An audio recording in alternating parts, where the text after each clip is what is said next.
initiate. 7, 6, 5. Core stage engine start. 3, 2, 1. Boosters in ignition. And liftoff of Artemis 1. We rise together back to the moon and beyond.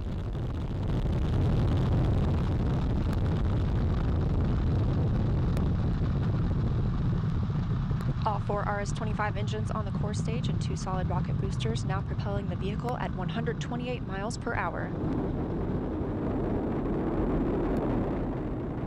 Hearing good control on the roll from teams in Mission Control Houston. All good calls so far. Now 30 seconds into the flight of Artemis 1. First milestone will be for the vehicle to pass through max Q at about 1 minute and 9 seconds into launch. This is the greatest period of atmospheric force on the rocket.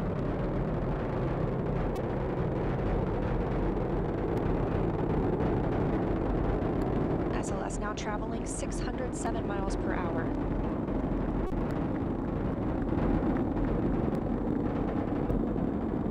You're looking at 8.8 million pounds of maximum thrust. Quiet here in the loops in Mission Control. The 4 core stage engines are throttling down ahead of passing through max Q. You're looking at 8.8 million pounds of maximum thrust.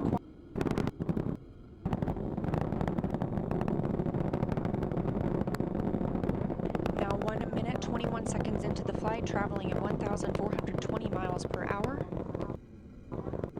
Just now, the flight of Artemis 1 center traveling over 2,800 miles per hour.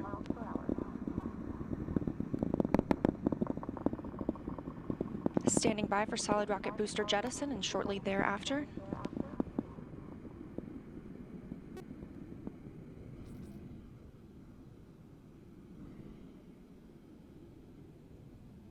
Confirmation that the solid rocket boosters have separated these 177-foot boosters. Now the core stage continues to power the flight of Orion, all 4 RS-25 engines firing fairing to separate. This is usual. Those will separate at about 3 minutes and 11 seconds into the flight. We just had confirmation that the service module fairing has separated.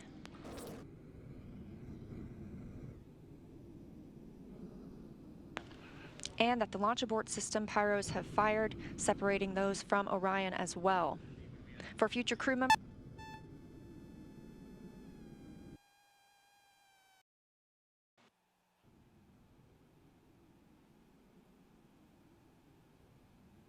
now 7 minutes 45 seconds into the flight, traveling over 16,000 miles per hour. Continuing to hear good calls here in Mission Control Houston. We're standing by for core stage main engine cutoff.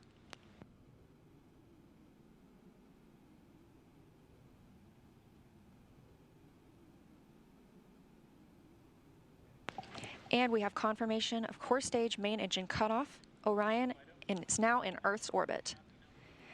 The flight dynamics officer reports that we have a nominal main engine cutoff.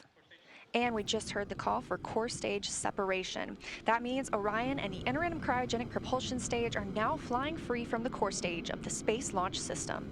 The next milestone will be solar array deploy approximately 18 minutes after liftoff. But before Orion stretches its wings, let's check back in with our friends at Kennedy Space Center and hear all about what it was like to hear the rocket roar off the launch pad. Megan and Kayla, I've got to hear all about it. Well, if you're just joining us, welcome to NASA's Kennedy Space Center, where we just watched Artemis 1 launch, our first step towards our next adventure into deep space. As Leah said, I'm NASA's Megan Cruz, and this is NASA astronaut Kayla Barron. And I'm kind of still giddy and speechless. I don't even know how to explain how I'm feeling right now. I feel the same way. This is the first launch that I've been able to watch in person, and I've got to say, it was... I think again from actor, oh no, let's see, Kayla, how do you feel?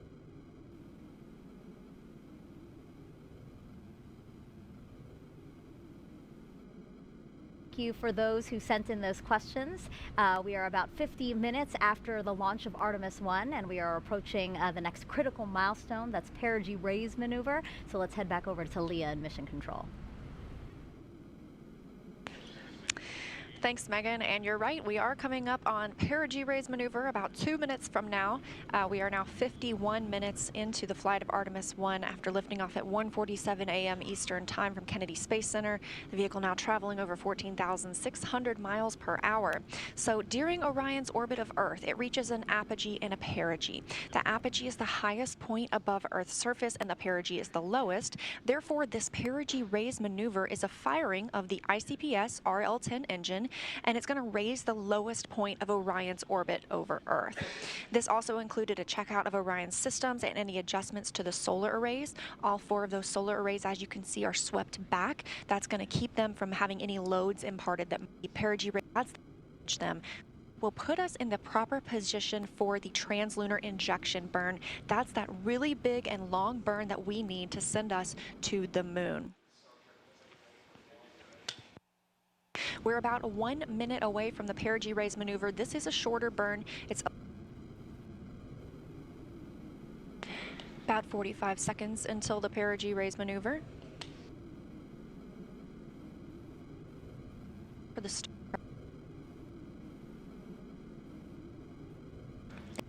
This for that it was a good burn. We are now 54 minutes into the flight, Orion traveling 14,700 miles per hour, and that was the perigee raise maneuver, lifting the lowest part of Orion's orbit around the Earth and putting us right where we want to be for the translunar injection burn. We're looking for that translunar injection burn to happen about